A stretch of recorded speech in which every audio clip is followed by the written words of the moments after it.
we have reiterated that our borders are not open and people should not make the dangerous journey. Welcome to CPAC Now, America Uncanceled. Tonight's guests, we've got Texas Congressman Roger Williams and Ambassador Chris Landau to talk about what's happening at the border. And yes, you just heard DHS Secretary Alejandro Mayorkas make a very, very shocking comment, basically saying that we have reiterated that our borders are not open. Well, obviously, that doesn't seem to be the case. And I want to bring in Congressman Roger Williams to get his reaction to what he's seeing at the Texas border. Congressman, thank you for joining us. Thank you, Mercy. Good to be with you. Well, let me ask you, first of all, I want to get your reaction where you've seen Secretary of Homeland Security Alejandro Mayorkas coming out and saying that the borders are not open. Obviously, that doesn't seem to be the case. What's your reaction? Well, he's wrong. I mean, they're very open. They've probably been open. They're open now more than probably ever. The wall is breaking down. Catch and release has never been more out there. We've got all the folks coming from the African and the Haitians. I mean, it's just unbelievable for anybody that would say that. We are wide open. We used to say we're wide open for business in Texas. Now we're wide open for illegal behavior in Texas and having everybody come regardless of where they're from and what their goals are. So he's really wrong on that. But that goes with what this administration does. I mean, you've got a border czar that thinks ICE is the KKK and we need to defund law enforcement. You got a president that's never been down there. So I'm not surprised. Actually, the border czar, Vice President Kamala Harris, yesterday, literally on her schedule, the only thing she had on her schedule was a reception at her house celebrating the 50th anniversary of the Congressional Black Caucus. Yet you don't hear a peep coming out of Vice President Harris or even President Biden in dealing with this border crisis. Why do you think the silence? Well, it's hard to imagine because they're sworn to uphold the law of the land and protect the borders. I mean, that's their job. We've even asked him to come before Congress, Vice President Harris, and talk to a bipartisan group about what's happening down there, but she hadn't responded. So, I mean, they're hiding from this. I think it's over their head. I think it's more than they know what to do. And we see what's happening now with a broken down system and people flooding into Texas. I mean, the images we're seeing right now at the border, even this past weekend, you were talking about 15,000 migrants under a bridge. As you mentioned, many of them Haitians trying to escape the political crisis that's happening there. How is, I know that Governor Abbott talked about asking for a federal emergency declaration in response to the border crisis. Why has A, that not happened? And B, what has been Texas's response versus the federal government's response? Well, first of all, with the federal government ignoring Governor Abbott, I'm not surprised again because they want it to be a problem. I truly believe they want us to have problems at the border to make it hard on everyone. And of course, everybody thinks, well, 15 years from now, these people will settle and they'll be voting Democrat. I mean, it's unbelievable thought process.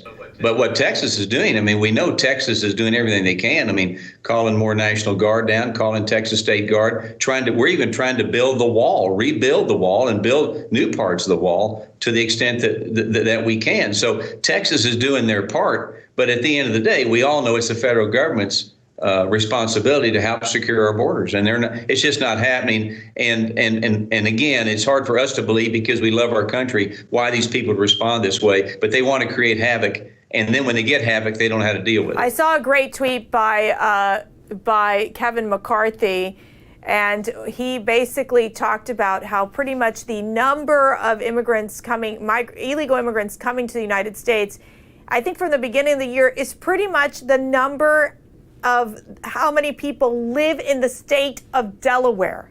I mean, just in July, we saw 200,000 illegal immigrants apprehended.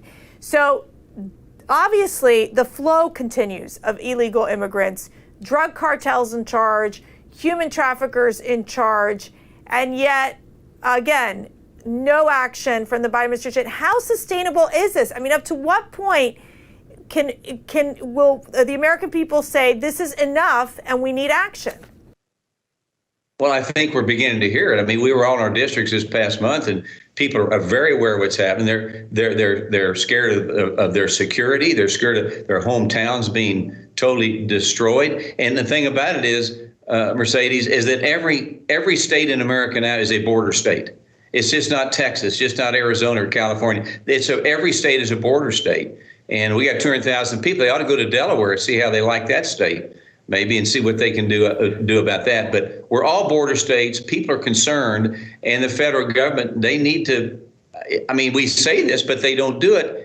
And there's got to be a reason that we're not quite smart enough to understand why they're acting this way. We also saw images of President Biden leisurely riding his bike with Dr. Jill Biden this weekend near his beach house.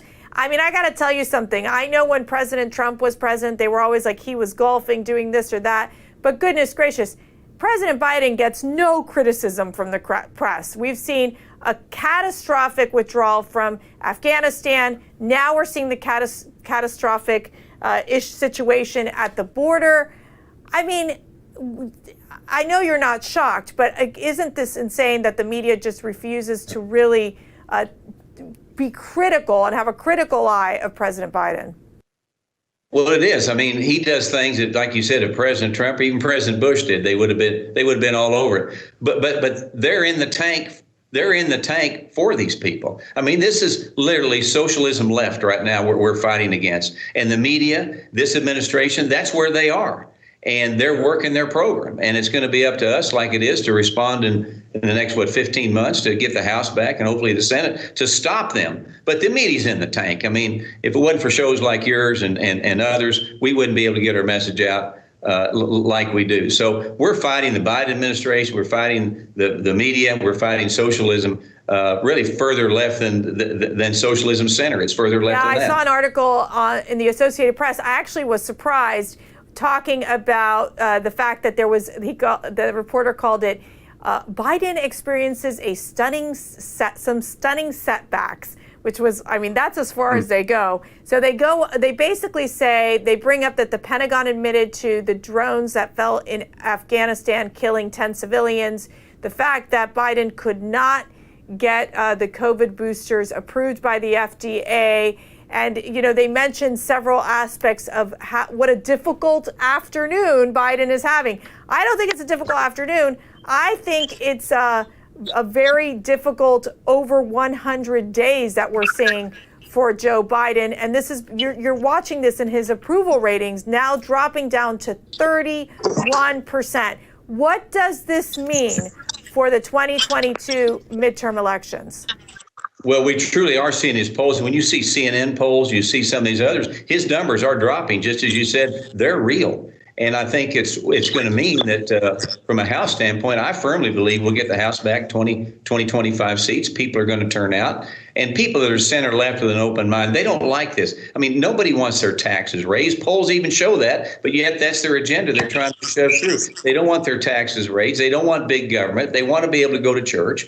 They want to be able to have family values. You can't have family values with these people. So it's an overreach, I think, that they don't understand mainstream America. You cut New York and California off this country, and more people think like your listeners and like I and you do than not. We just got to get our vote out. If we do, we'll win, and we'll slow them down drastically and really save our country. Right. I got to tell you something. I'd be curious to see if Nancy Pelosi retires before the elections next year. What's your prediction? Well, it would be nice if she did, but I don't think she will. I think she has a hard time turning loose that hammer. And the fact of the matter is, she's everything to everybody. She's trying to protect her turf. So if she does that, I'd be surprised. But if not, the other way she'll leave is to get beaten. The Republicans take over the House. Right. Let me ask you, you're following this budget battle closely in the House of Representatives. What do we expect is going to happen there? As we know, goodness, they're throwing everything into this budget reconciliation. I know they were able to get out the amnesty proposal that was expected to go through. What do you think is going to happen? Well, it's a big trash can, and I think at the end of the day, I don't know. It's probably going to pass the House, but it may not. Their margin's very slim. And so I think we're going to start that debate here shortly. I think there's a chance it may not pass, and I don't know that it'll pass in the Senate. We're following Sinema, we're following Manchin, and that sort of thing. So I think it's going to be a great success for Americans if we don't pass it. It'll be certainly a blow to the administration if it doesn't pass. But it is not good for our country in any way yeah, possible. I'm kind of feeling, Congressman, that Biden is really not able to get a hold of his agenda. He's got the pandemic that's out of control. Now we're seeing, for example, the inflation really hitting, I would say, middle America and hitting the pockets of so many families and individuals. Working wages are not keeping up with the inflation situation. And on top of that, we still have so many answers when it comes to Afghanistan, the failed withdrawal. And obviously he's right now up in the United Nations meeting with different leaders. Where does the U.S. stand in terms of our international presence? How are we being viewed by our allies? Well, I think we're being viewed as probably, can you trust us? I mean, I think our trust position is really in bad shape. I think our enemies do not fear us. We've said that many times. I mean, we don't even answer to our own red lines. I mean, you got the Taliban telling the greatest country in the world what to do and when to do it. So, and the other thing is they have no answers for any of this. They're creating the problem. They're creating the havoc, but they have no fixes other than bash Donald Trump. And they've been in over 100 days now. Trump's not the president. They've created all this. He inherited the best economy that I've seen in 51 years. He inherited a very secure border like we hadn't had for a long, long time. And they've just taken it and blown it up. So no answers and just merely havoc and blame Trump. And the American people are going to see that that's no way to run anything. And then raise taxes on small business and then also mandate vaccinations. I mean, you couldn't have a worse combination of things to blow up an economy, to blow up a country, to blow up support. They're doing it all, and they got no answers for it. And that's why we need to have answers and solutions, and we'll win in 2022. Yep, I think you're absolutely right, and we appreciate your leadership in what you do to make sure that we stand up for freedom. We stand against this crazy radical left agenda. We stand against the weakness of a Joe Biden presidency. So Congressman Roger Williams, thanks for joining us. Thanks for giving us an update on the border. We'll keep a close eye on what's happening there. Thank you. Good to be with you. Stay tuned. We've got much more. Joining us next, Ambassador Chris Lindell.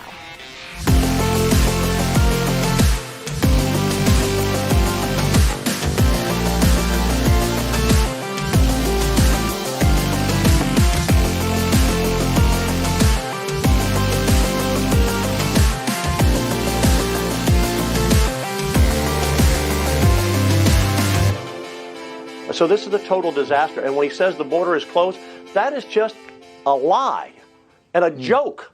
While I was at the bridge yesterday with Lawrence Jones of Fox. And meanwhile, 2,000 people are crossing the border McAllen. So the border is closed, turn around, give me a break. That was Texas Lieutenant Governor Dan Patrick. And I got to tell you, he's right on. It's a lot of lies coming out of the Biden administration. But joining us now to break this all down on what's happening at the Texas border and also what's happening across the globe, I have joining me former U.S. Ambassador to Mexico, Chris Lindell. Chris, thanks for joining us. It's a pleasure to be here, Mercy. Thanks for inviting me.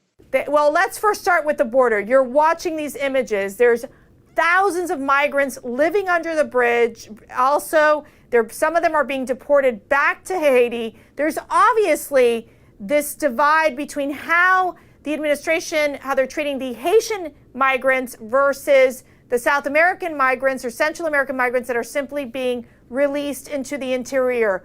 What's your reaction so far as to what you're saying? It's so discouraging, Mercy. I mean, you can understand why these folks want to try to get to the United States for the same reason a lot of our ancestors wanted to come here as well. But we have a legal system for doing that. And, Lord knows, I think we need to work on that. But certainly the answer is not for people just to come here illegally.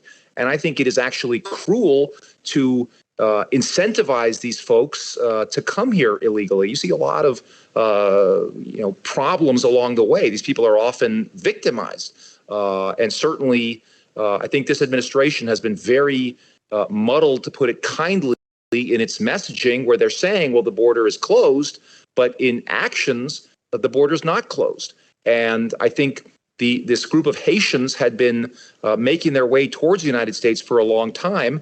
The Mexicans had been keeping them at bay, and we'd been cooperating closely with the Mexicans. All I can think of is that we basically either told the Mexicans directly or tacitly, hey, it's okay, just do what you want. And so I think then we see the ensuing crisis now. Now, I remember back during the Trump administration, there was a period of time that many of these immigrants were making their way to the United States illegally. Obviously, you were very much involved in the process of getting these policies in place to get the border crisis under control. What worked during that time? And obviously, we've seen Biden reverse so much of the work Correct. that you all did. But what do we know works at the border? Mercy, as anything else in human behavior, it's all a question of incentives.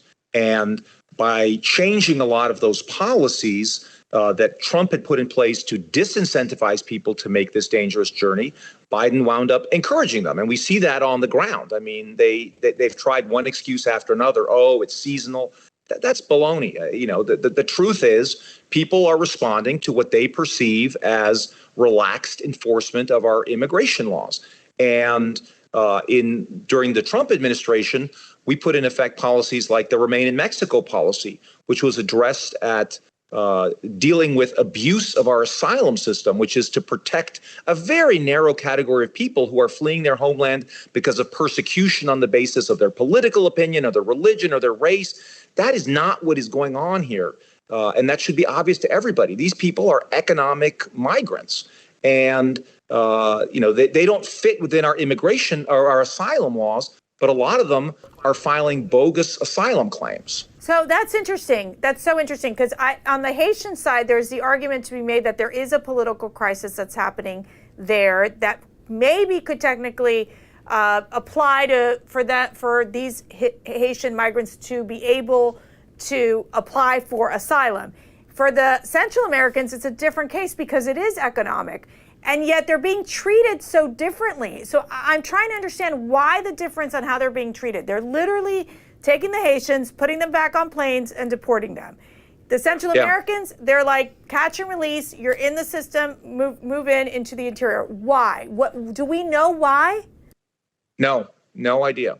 I think they must have gotten concerned by some of the footage that's been widely disseminated on TV and social media of the Haitians streaming across the river in Del Rio, Texas. And somebody must have said, okay, we got to deal with this. And nobody has said anything similar with respect to the Central Americans. I have to say that this crisis has been ongoing since January 20th. It didn't just this flare up with the Haitians is not some kind of a fluky thing. And I think the administration has been trying to downplay what's been going on at the border by framing it as a logistical crisis. Oh, we need more beds. We need more space. We need more places to process people. That's not what it's about, Mercy. What they're doing is they're just, busing people away into other communities all across the country where they're less visible and then declaring victory. I think as long as the numbers of people coming in here are at these incredible historical levels, we still have a crisis, and they can't try to just talk their way out of it by busing people in the dead of night to all these destinations. Can you help our viewers understand basically the amount of stress that's placed on our Border Patrol agents, the fact that they really have no way of handling this crisis because of the abandonment of the federal government? Can you explain how bad it is at that border, not only on the U.S. side, but on the Mexico side? It is out of control, Mercy. And my heart goes out to the Border Patrol agents who are trying to do their job when the federal government that employs them doesn't have their back. The Border Patrol agents have basically gotten turned into social services workers trying to process these people. Meanwhile, the people just continue to stream across.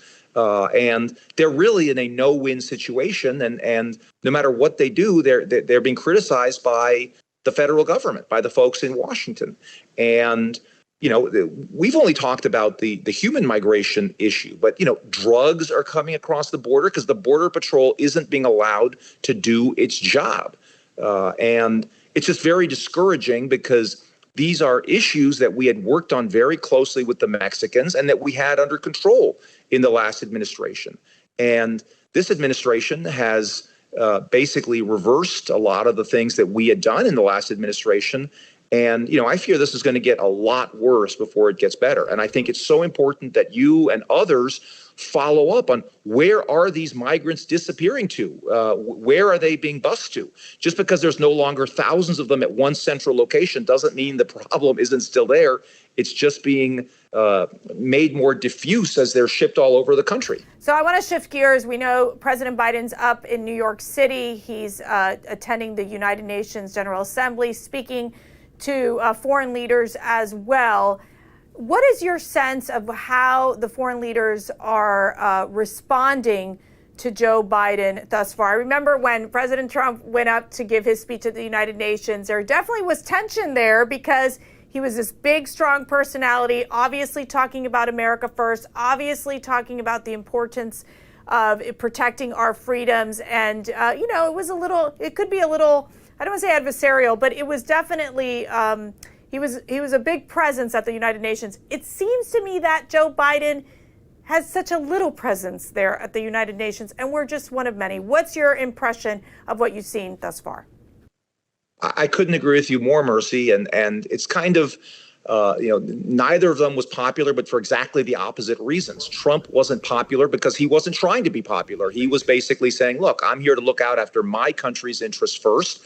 And if there's multilateral stuff I can do that will help benefit my country, well, then that's great. Then, let's talk about it.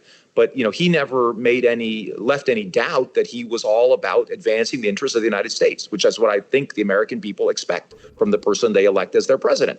Joe Biden, on the other hand, has poor relations, but that's just because he's done such an abysmal job on the world stage. I mean, it's so remarkable and ironic that this person who claimed, I've had 40 years of experience and I'm so competent on this, and I will have a love fest with all the other leaders, has exactly the opposite. I think relations now with our allies and our adversaries are worse than ever because the withdrawal from Afghanistan was such a complete disaster, and it just lowered our country in the eyes of the world. And people notice these things, and I think that this kerfuffle now with France, I think, is so rich in irony because of all the people that, the elite wants to have good relations with, it's the French. And to see the French pulling out their ambassador now from the United States in protest, I mean, that is something, notwithstanding the columns and columns of ink in the New York Times and other outlets about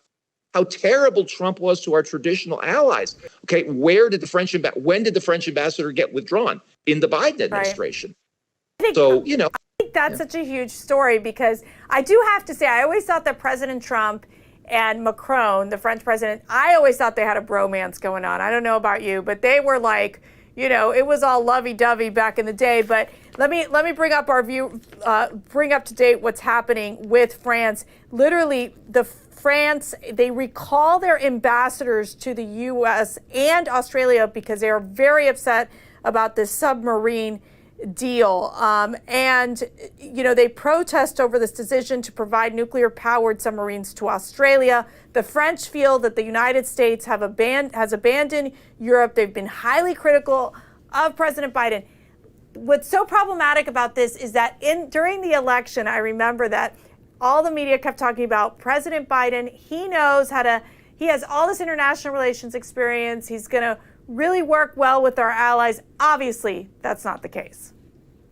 Yeah, I mean, I saw this firsthand when I was in the administration as ambassador, that foreign leaders respected President Trump. They didn't always agree with him, but they knew where he stood. And they liked the fact that he didn't play games. And what you see is what you get with President Trump. And, that goes a long way in terms of just giving people confidence that they know the rules of the road. I think it's obvious here that France felt blindsided by this deal.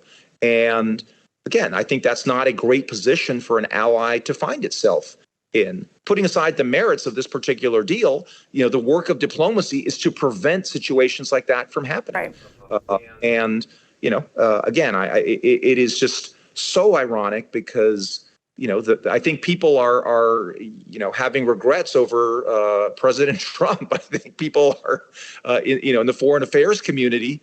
At least people knew what they were dealing with before. Now I think they have no idea, and I think it's scary to them to have a weak United States. I mean, these people have to be looking over their shoulder at Russia, at China, at other actors on the world stage, and just thinking like, can we count on the Americans? And I think the answer to that is pretty clear right now. Yeah, no, I really appreciate your insight, and especially in the diplomatic world, and also in helping us figure out what is happening with President Biden, especially as he wraps up these meetings at the United Nations. I got to tell you, very just not impressed with what's happening there. So thank you, Ambassador. We love having you on. We're going to have you on again to continue to give us more insight into what's happening with President Biden and the international community. Thank you so much. It's a pleasure. Thanks for having me on. And we'll be right back for more CPAC Now, America Uncanceled.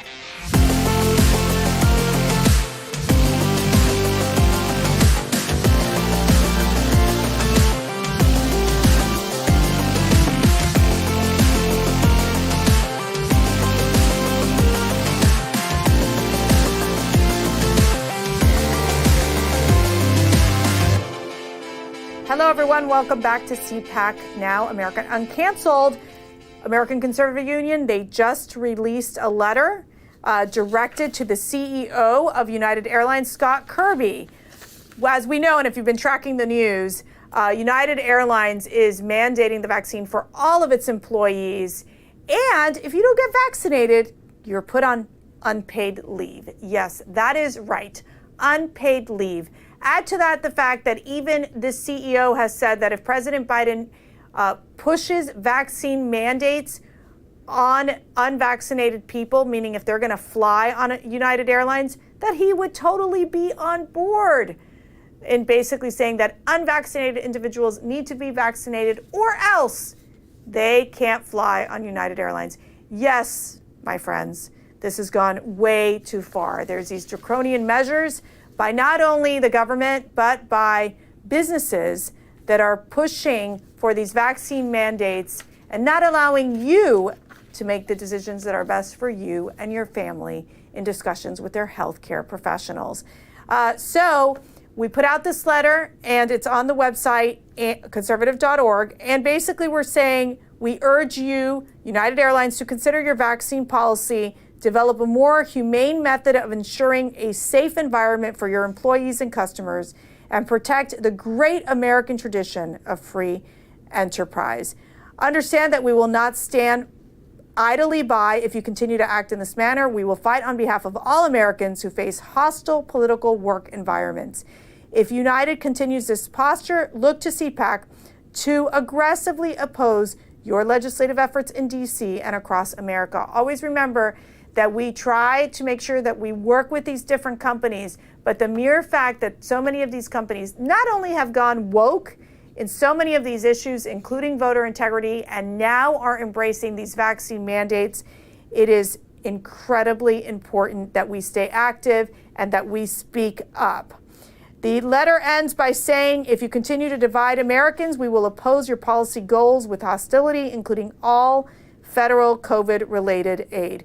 We will fight every day to protect each American's right to freedom of choice in their own health care. This, I think, is a very important letter, and we'll see how and if United Airlines responds. But just wanting to let you know that here at CPAC, we are keeping these corporations accountable. We are not going to let them just have free rein in dictating the policies, and we need to stand up and remind them that over 70 million Americans want to ensure that we protect our freedoms, that we're not forced to get vaccines, that we're able to talk to our healthcare professionals to make the best decisions for ourselves and for our family. So we'll keep you posted on what's happening with that letter. And I do want to hit on 2 quick Matt Schlapp tweets. He can't be with me. He's traveling all week, so you're pretty much stuck with me. One of them he wrote earlier today. This was based on President Joe Biden's job approval ratings. It's fallen 12% in the Iowa polls. That's right, 12% since June. So now he has a 31 approval rating in this Iowa poll. I mean, you're talking about these numbers in battleground states is just telling you that we have not lost America, that the American people are looking at the fiasco of the Joe Biden presidency. Matt Schlapp responds by saying, if you remove Des Moines, Biden would be in the teens. What this tells us is that Dems will hold their own in urban core and get slaughtered everywhere else. Then the GOP majorities either fight like Trump or play not to lose. Amazing political times. So we're going to keep track on what's happening with Joe Biden's poll numbers. I think it's going to drag these Democrats down.